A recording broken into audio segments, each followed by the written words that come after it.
محمد صلی علی رسول الکریم. Viewers from mine of knowledge, السلام علیکم. مفتی منیب الرحمان کی تحریر سے ماخوذ شدہ 5ویں پارے کا خلاصہ و تفسیر و مضامین قرآن اس ویڈیو میں بیان کیے جا رہے ہیں. 5ویں پارے کے شروع میں محرمات قطعیہ کے تسلسل میں یہ بتایا گیا ہے کہ جب تک کوئی عورت کسی دوسرے شخص کے نکاح میں ہے اس سے نکاح حرام ہے، یہاں تک کہ اگر شوہر نے طلاق دے دی تو عدت کے اندر نکاح اور واضح الفاظ میں نکاح کا پیغام دینا بھی حرام ہے. البتہ عدت کے بعد عورت اپنی رضامندی سے دوسرے شخص کے ساتھ نکاح کر سکتی ہے.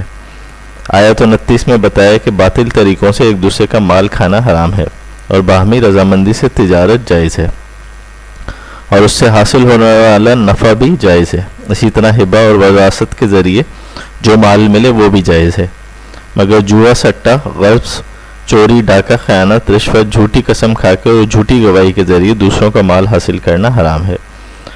جو شخص ظلماً دوسرے کا مال کھائے گا وہ جہنم کا ایندھن بنے گا. آیت 32 میں حسد کی ممانعت کرتے ہوئے فرمایا کہ اللہ سبحانہ و تعالیٰ نے اپنی حکمت سے کسی کو مال، عزت یا مرتبے میں فضیلت دے رکھی ہے تو اس کے زائل ہونے کی تمنا نہ کرو، کیونکہ یہی حسد ہے جو حرام ہے. کسی کے ساتھ حسد کرنے سے بہتر ہے کہ اللہ سے اس کے فضل کا سوال کرو، اس کے خزانوں میں کوئی کمی نہیں ہے.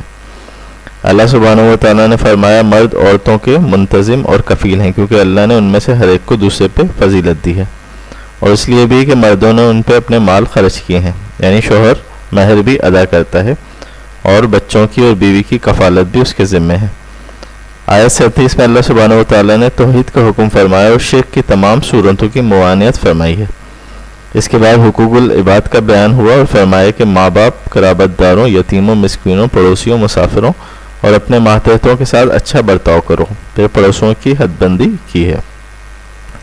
آیت 37 تا 40 میں بخل اور ریاکاری کی ممانعت کا حکم ہے اور فرمایا کہ جس کو اللہ اور قیامت کے دن پہ ایمان نہ ہو وہی ریاکاری کر سکتا ہے. یہ بھی فرمایا کہ اللہ کسی پہ ذرہ برابر ظلم نہیں فرماتا اور نیکی کا اجر دگنا فرما دیتا ہے. آیت 45 میں نماز کے چند مسائل بیان فرمائے گئے ہیں. آیت 46 میں یہودیوں کی ایک کبھی خصلت کا ذکر ہے کہ وہ کلام الہی میں تحریف کرتے ہیں. آیت 48 میں فرمایا کہ اللہ سبحانہ و تعالیٰ شرک کے گناہ کو کسی صورت معاف نہیں فرماتا، اس کے علاوہ جس کے لیے چاہے اس سے کم تر گناہوں کو معاف فرما دیتا ہے. آیت 58 میں اللہ سبحانہ و تعالیٰ نے فرمایا کہ امانتیں ان کے حقداروں کو دو اور جب فیصلہ کرنے لگو تو انصاف کے ساتھ فیصلہ کرو. آیت 59 میں فرمایا اے مومنو اللہ سبحانہ و تعالیٰ کی اطاعت کرو اور رسول کی اطاعت کرو اور تم میں سے جو صاحب اختیار ہیں ان کی اطاعت کرو. اس میں اللہ سبحانہ و تعالیٰ رسول اللہ صلی اللہ علیہ وآلہ وسلم کی غیر مشروط اطاعت کا حکم ہے اور اہل اقتدار کی اطاعت مشروط ہے. اگر اہل اقتدار کے ساتھ کسی معاملے کے جائز یا ناجائز ہونے کے بارے میں اختلاف ہو جائے تو فیصلہ قرآن و سنت کی روشنی میں ہوگا.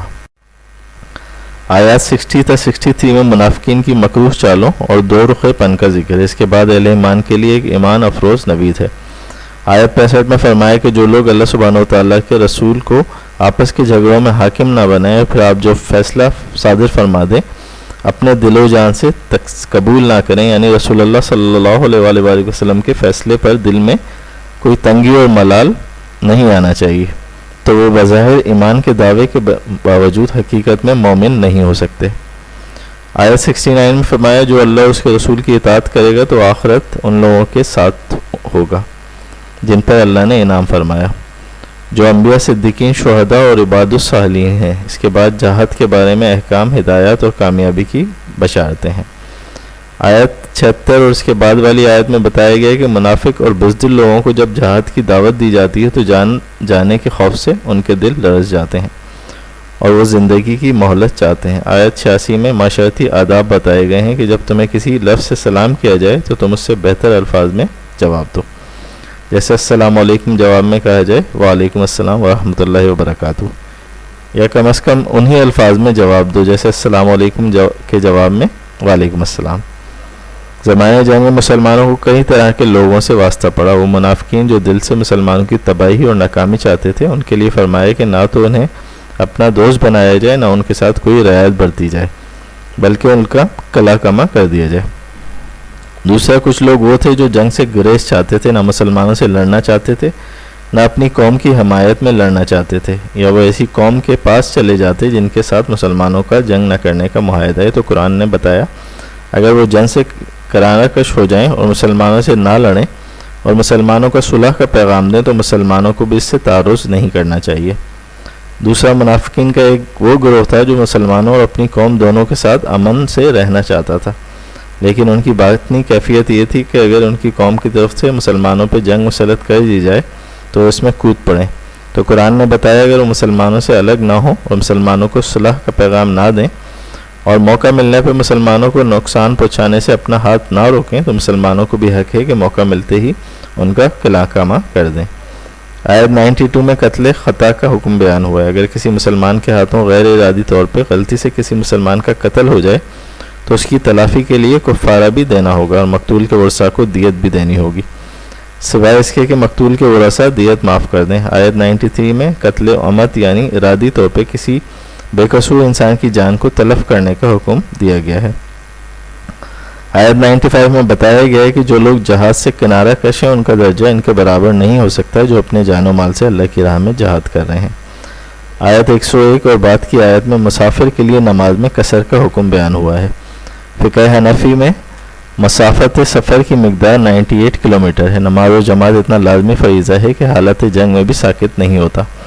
پھر فرمایا کہ جب تم نماز ادا کر چکو تو حالت قیام، حالت قعود اور کروٹوں کے بل لیٹے ہوئے یعنی ہر حال میں اللہ کو یاد کرو، اللہ کا ذکر کرو۔ جب حالت جنگ ختم ہو جائے اور امن کی حالت ہو تو معمول کے مطابق نماز ادا کرو، بے شک نماز مومنوں پر مقررہ وقت میں فرض کی گئی ہے۔ اللہ فرماتا ہے جو کوئی گناہ کا کام کرے یا اپنے جان پہ ظلم کرے پھر اللہ سے مغفرت طلب کرے تو اللہ کو غفور رحیم پائے گا اور ہر شخص کی بدعمالیوں کا وبال اسی پائے گا۔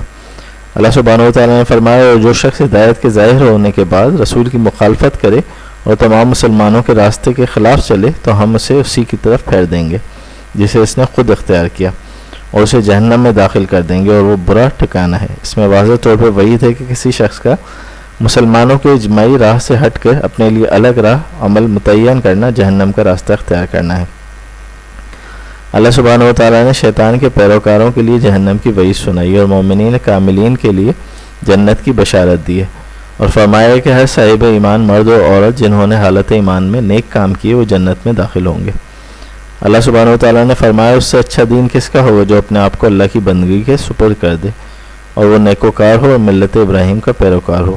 آیت 135 میں اللہ سبحانہ و تعالیٰ نے فرمایا اے مومنو انصاف پر مضبوطی سے کام رہنے والے اور اللہ کے لیے گواہی دینے والے بن جاؤ، خواہ یہ گواہی تمہاری ذات کے خلاف ہو یا تمہارے ماں باپ اور قرابت داروں کے خلاف ہو، خواہ امیر ہو یا غریب، اللہ ان کا تم سے زیادہ خیر خواہ ہے۔ پس گواہی دیتے وقت تم خواہش کی پیروی کر کے عدل سے روگردانی نہ کرو۔ اگر تم نے گواہی میں ہیر پھیر کی یا اعراض کیا تو اللہ تمہارے سب کاموں سے باخبر ہے۔